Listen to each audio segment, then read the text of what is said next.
Suspense. Reprieve, starring Mr. John Garfield.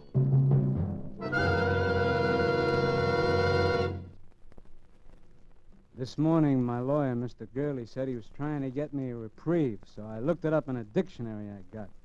It says, reprieve, to suspend temporarily the execution of a sentence upon, and relief or cessation from pain or ill. Well, the first part, I guess Mr. Gurley can get. He knows all the rules. But the second part, cessation of pain, well, that's up to me.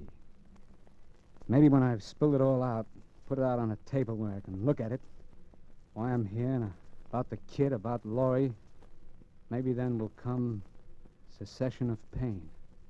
I don't know. Anyway, I can try. Okay. Name, Steve Hannibal. My old lady had to name me something, so I guess she read the name Stephen on a book, if she could read, which I doubt. Age 34. Health, excellent. But wait up. You don't want to sell me insurance, because tonight I'm state prisoner 80483, registered in cell 77 of the state penitentiary. That's the death cell. I'm in for murder. I was always the bright boy, but right now, I don't know. I'm mixed up, but good. And not about being here, not about murder. Well, the pen is my home, away from home, kind of. And murder in my social set, well, murder is as common as chicken pox in PS 137. No, it's that last year of honest toil that threw me for a loss. Because I wasn't mixed up at all the night Murph and Joe and I blew out of Chicago. That was a minor inconvenience, right in line with the way I've always lived. Let's see it. It was nearly 2 years ago. Murph and Joe and I and the boys had knocked off a payroll. A good, clean job, except for a couple of guys getting hurt fatally. And the Murph was tipped off that one of the boys, he didn't know who, had squealed to the cops. So Murph knew we were hot, and he came up to my room on Madison Street. I'm leaving town, Steve, tonight. It's an idea. So am I. Yeah, we better blow. You and me and Joe. And the rest of the boys? Look, I can't take care of everybody, Steve. You know how it is. Sure, I know. You'll take care of the ones that you can't get along without. That do your thinking for you. Oh, it ain't that, Steve. Cut it. Well, okay. So we got around 20 grand. 23. Yeah, sure. 23. Well, with that dough, we can go to Florida. Yeah? Yeah. Lie down there all winter till the heat's off. You think that's a bright idea, don't you, Murph? Well, sure. Why not? Yeah, we take a nice big shiny suite in the Paradise Hotel, pick up some dolls. Yeah, that's right. Well, that's just what we're not going to do. What do you mean? We're not going to travel first class, spread dough around places like the Paradise accompanied by any dolls. And why not? The dough's marked, bird brain. The serial numbers have been written down, and we'll be looking for that kind of dough in places where dough changes places. Places like the Paradise. Well, we could go to some other place, like a rooming house in St. Pete. Yeah, and we could be smart if we put our minds to it. Yeah? Like what? Like putting that package of dough out of circulation in a safety deposit box. Here. You know that's all the dough we got. Sure, so we can get along without it for the time being. It's worth a little discomfort to beat a murder rap. Okay, say you're right. But we still have to leave town. We'll leave, Murph. And this is how. I figured I'll never look for you where there isn't a stall shower, so we'll fool them. We'll ride the rails.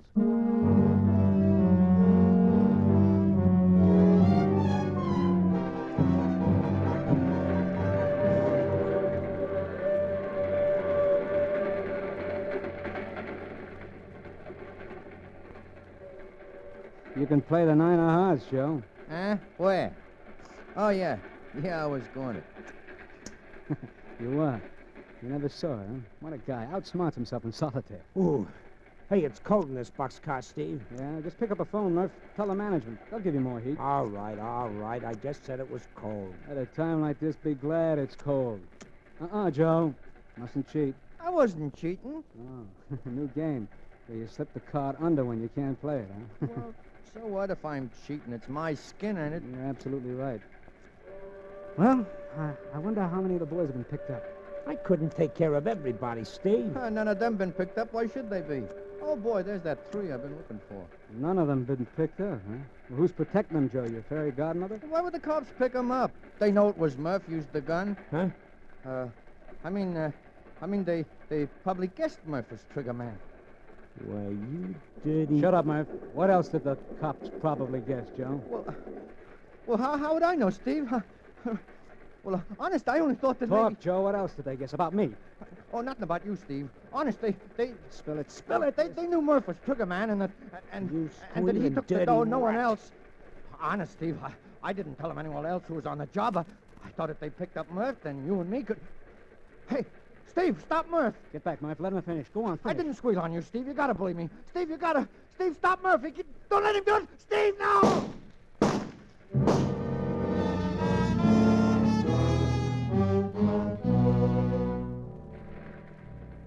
That was Murph being trigger happy. Joe went down sort of slow and quiet, like the movies you see of a parachute settling on the ground. I think he twitched a little. I looked out and saw the train was slowing up and that we were coming into a freight yard, not 50 feet across the tracks. I could see a couple of guys heading our way who looked like railroad dicks. I thought fast, like always. Murph was hot, very hot, and being very shy on brains, if they picked him up, he'd lead them to the payroll door like a homing pigeon. Inside of 24 hours, too. And I hadn't anything pinned on me for a few years. If anyone took the rap, it would have to be me. If I ever wanted to smell my share of that 23 grand. And this was the rap I thought I could beat. Unlucky, why, I'd go up for a year or so for manslaughter, claiming self-defense. Lucky, I bluffed my way out of it altogether. I talked fast to Murph. And when the boxcar stopped opposite those dicks, I had Murph's gun in my hand.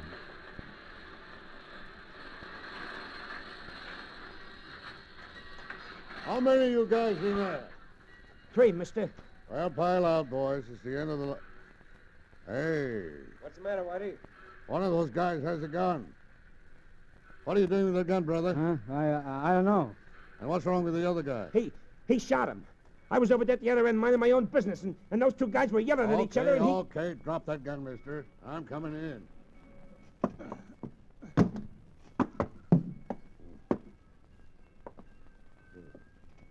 Is he dead? Dead as a mackerel. All right, mister. Tell me about it. I don't know what happened. It was his gun, or it just went off. Yeah? Did you see it? You over there. I didn't see nothing. I was down at this end of the car minding my own business. They've been yelling at each other for hours. I didn't pay any attention till the gun went off just now. Honest, I don't know Okay, any- now keep your shirt on. Looks like you're in trouble, mister. I tell you, I don't know what happened. Leave it to headquarters, buddy. Yeah. Maybe you remember better at headquarters. I don't know what happened.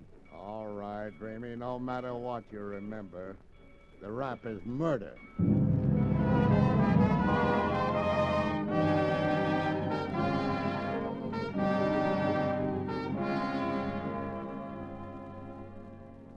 I'd been in worse spots. The charge was murder, first degree. But I knew I could get that cut down. The best thing was that they turned Murph loose without checking on him, and Joe was unidentified. I dreamed up a name I said I knew Joe by, read something or other, and it went down all right. And so then I settled down for what might be an extended vacation, a vacation that would earn me half at 23 grand. Only one thing bothered me. It seems the town we picked to kill Joe in was going through one of those, reform spasms, and the papers were really lathered up about it. And my case was made to order for them. A crime they could get wholly about without stepping on any local toes. While I was waiting trial, they fried me but good, and I burned about it. So that's why I didn't exactly clap hands when they told me a reporter was coming in to see me. And I didn't shout hallelujah either when I saw it was a doll. Sharp looking, all right, but still just a doll. Hello. Hiya, chick. You're Steve Hannibal? Yeah. I'm Laurie Ware of the News Press. Uh-huh. I'd like to get your story. Look, sister, your job is writing. If you can't do it alone, you shouldn't have had the job. I mean your side of the story. Oh, it's nice of you to take an interest. Please, I wish you'd listen to me. Go peddle your paper somewhere else. Please. Don't you understand English? Look, I don't blame you for being suspicious of me. You see, I know the papers haven't been fair to you. I know they've been trying your case before it comes to trial. So, it happens every day. And I feel sure there's more to this case than has been told. I have a feeling You that... gotta be careful of those feelings, baby. I got a hunch you didn't do it. That maybe you were framed. So what if I was? Well, I don't know how much I can do. Except I know that if you have a story, I can get it printed. And that'll make the difference? I don't know. At least when it comes to picking your jury, there'll be some people in this town who haven't made up their minds. Oh, something in that. Well? Okay. I'll tell you the real McCoy truth. Oh, that's wonderful, Steve. I'll take it down. Well, there isn't much to tell. It was just what the papers call an innocent bystander. I was asleep when it happened. And how many men were in the boxcar? Before I got to sleep, there were about 6 or 7. When the shots woke me up, I saw 2 guys jump off, and we were moving pretty slow. And because the train was coming into the yard, you see. But at the inquest, the police said you were holding the gun. Sure I was. The cops yelled at me, and I saw I was holding it. Someone had planted it on me while I was half asleep. And when the old boy in the corner there, he said I'd done it. Yes. Yeah, he said that you were fighting with the other... Yeah, I know. I'd been fighting with Red. Well, I don't think he meant to frame me. He just got me, mixed up with one of the guys who scrammed. That's it, Steve. That's what, baby? If you'd done it, you would have jumped off. You wouldn't just stand there waiting to be arrested with a gun in your hand. Or you would have thrown the gun out. Well, they'll claim I didn't have time, but, it's an angle. And I'll pound it, Steve. I'll get you a lawyer. Yeah, I guess I'll need one. You'll need all the help you can get.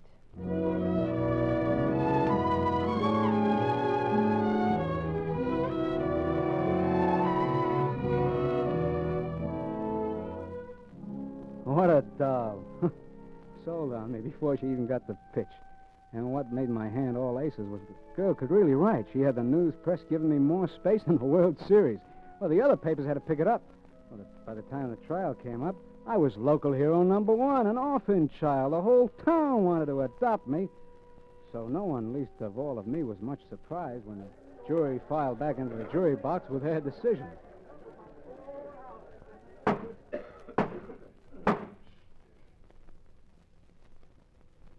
Have the gentlemen of the jury reached a verdict? We have, Your Honor. Will you read the verdict? We, the jury, find the defendant not guilty as charged.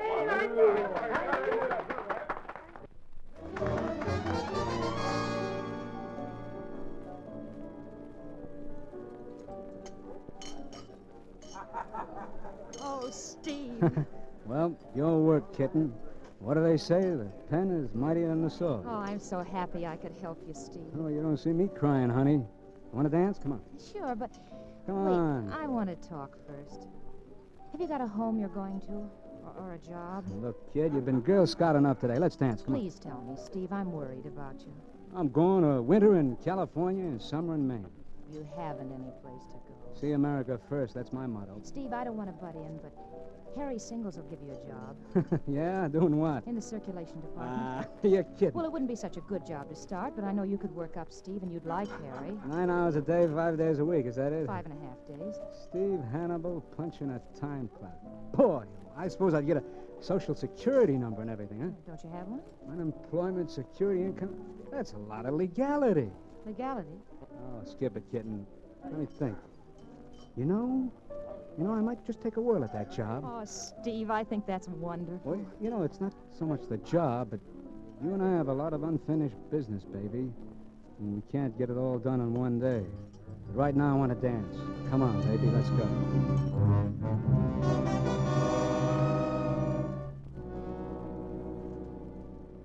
That was the old brain working again. You see, I had counted on drifting until it was safe to join up with Murph. I didn't know where he'd be gone, but I figured I'd be able to find him when the heat was off. But when Laurie said job, it was a kind of new angle. I could stay right here in town, pull down enough money to get by, and maybe even a little on the side. Well, it was the safest spot I could possibly be for the time being.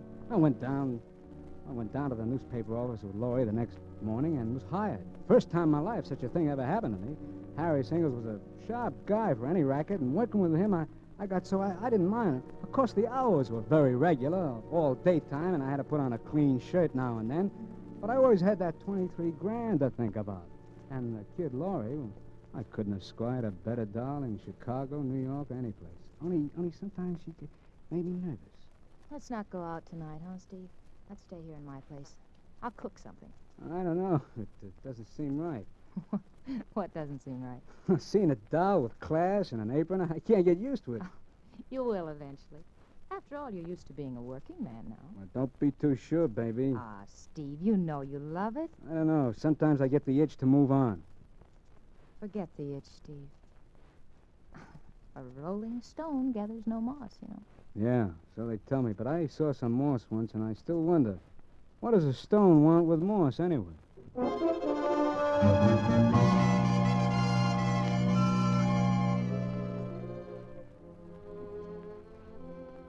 See what I mean? Laurie kept telling me how much I liked being a pillar of society, so that sometimes I even began to wonder. And then Harry started shoving raises at me and titles, and, well, inside of no time, I was a district manager.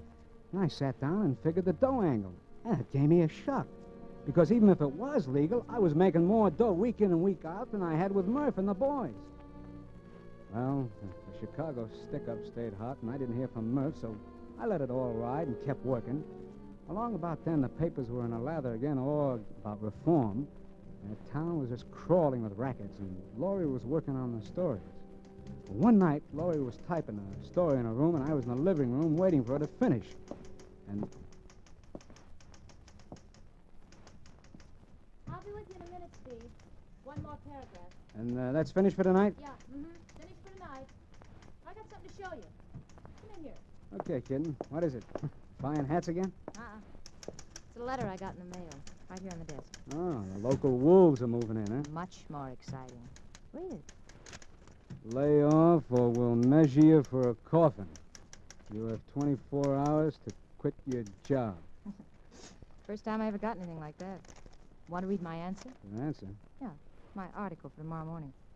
I've written all about the note and why it was sent to me. Yeah? Well, what do you figure? Well, there's an out-of-town mobster who's moved in on the local rackets, and he's making a good thing of it. I found out about him 3 days ago, and I've really tracked him down. Yeah? Who is he? Well, here he goes with the name of Dude Ringler, but I knew that was an alias. I finally find out that he's a former big-time operator from Chicago, wanted there for a lot of things, including murder. Yeah? I'm going to print it in the paper, and he'll be picked up just about the time the papers hit the street. Oh, you told the cops, huh? No, not yet. I thought you could go down with me. And what's the guy's name in Chicago? I don't know all of it. He headed up a gang there. They call him Murph.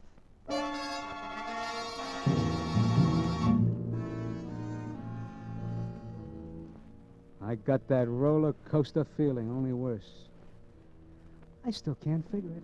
She was only a half-baked doll, moving into territory where anyone was likely to get clipped. Why should I care? But something funny happened to me, and she could see it. Steve, what's the matter? Well, you got to lay off, Laurie. You got to quit. Because of that ridiculous note? Don't ask me why. Just quit. Well, I certainly won't quit. Don't you see? That's just what he wants me to do. Okay, I'll tell you. I know Murph. You know him? Yeah, and he's trigger-happy. He's a rattlesnake in pants. Well, then that's all the more reason, Steve. Now, listen to me. I don't know why I'm doing this. I never missed figuring percentages before in my life, but I'm going to tell you something. I'm going to tell you before I wise up. What, Steve? You remember when you got my true story when I was up for the murder rap? Of course I remember. Well, that was all a pipe dream, sweetheart. Something for the books. You lied to me? You did kill Red? His name wasn't Red. He was a slimy little punk from a mob that I ran with named Joe Tonelli. Mob? And he wasn't killed by me. He was killed by the other guy who was in the car. He was killed by Murph. I covered for Murph because he was hot. Steve. Then... Listen. Steve, they want you for those jobs, too. They... Well, shut up. I'm listening. What? What is it, Steve? I thought I heard someone in the other room and the door closed. You're just imagining it, Steve. Yeah, I guess I am. Yeah, this being a squealer takes my skin off. Oh, Steve. But you got the story, baby. Short and sweet. Now you can do what you want with it. Quit your job and live, or turn me in, too.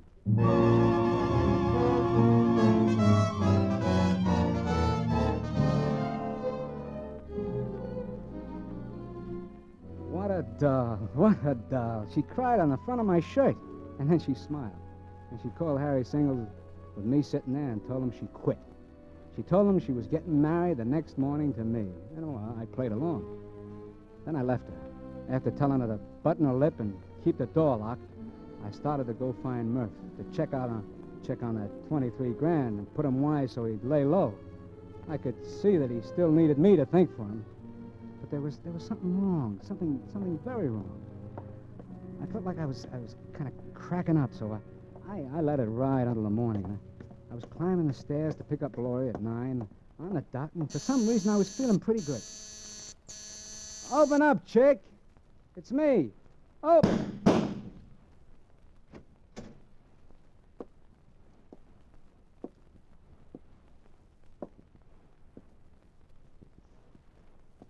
Hello, Murph. You're still trigger happy, huh? Hello, Steve. And you don't have to call me names. You're kinda up early, aren't you, Murph? I was making a little call on your doll. Yeah, I see you was. She wasn't a bad-looking doll. You didn't have to plug her. She quit her job. Yeah? I didn't know about that. Well, she still knew too much. She wasn't going to use it, Murph. Maybe. You told her about Joe. You shouldn't have done that, Steve. Huh. So it was you I heard here last night, huh? No kidding. You really heard me? Yeah, I heard the door close. And you heard me tell her? Yeah. This working legal's giving you bad habits, Steve, but I'll forget it. Come here. Come over here. Just look what she would have wrote. Dude Ringler, alias Murph, alias we don't know how many other names. Wanted in a half a dozen cities for murder, larceny, and kidnapping. That wouldn't have looked good, Steve. She wasn't going to use it. No? Well, don't let it worry you. Well, it's about time we picked up that 23... Hey, what's up, Steve? You shouldn't have put your gun down, Murph. What's eating you? You shouldn't have put it down. Steve, you're nuts. Because I'm going to drill you, Murph. I've always wanted to drill you. And before I wise up, I'm going to do it.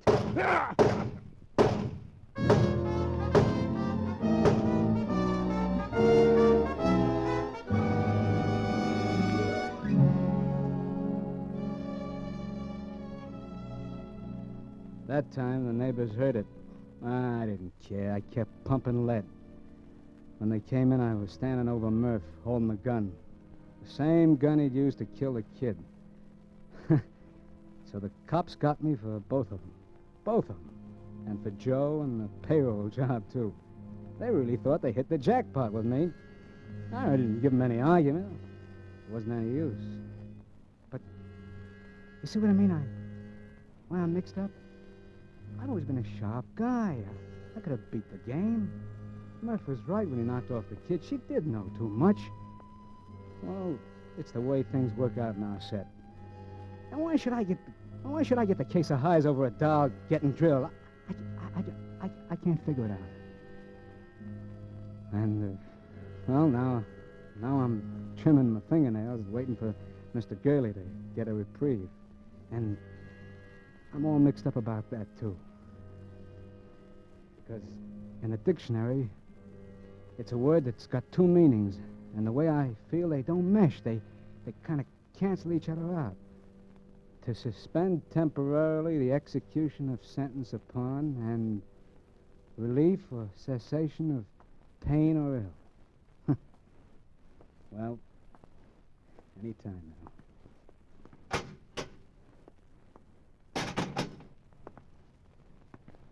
Hello, Mr. Gurley. Hello, Steve. What's the good word? Oh, boy, Turn your collar around, Mr. Gurley, if you're going to talk that way. Spill it. wasn't any use, Steve. No reprieve. I'm sorry. So I got till 6 a.m. No reprieve. No reprieve? I wouldn't say that, Mr. Gurley. I draw definition number 2. I get cessation of pain.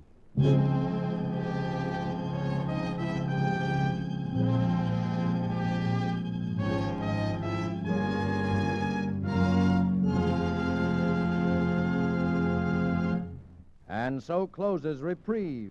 John Garfield, as star of tonight's study in Suspense. Suspense is produced, edited, and directed by William Spear.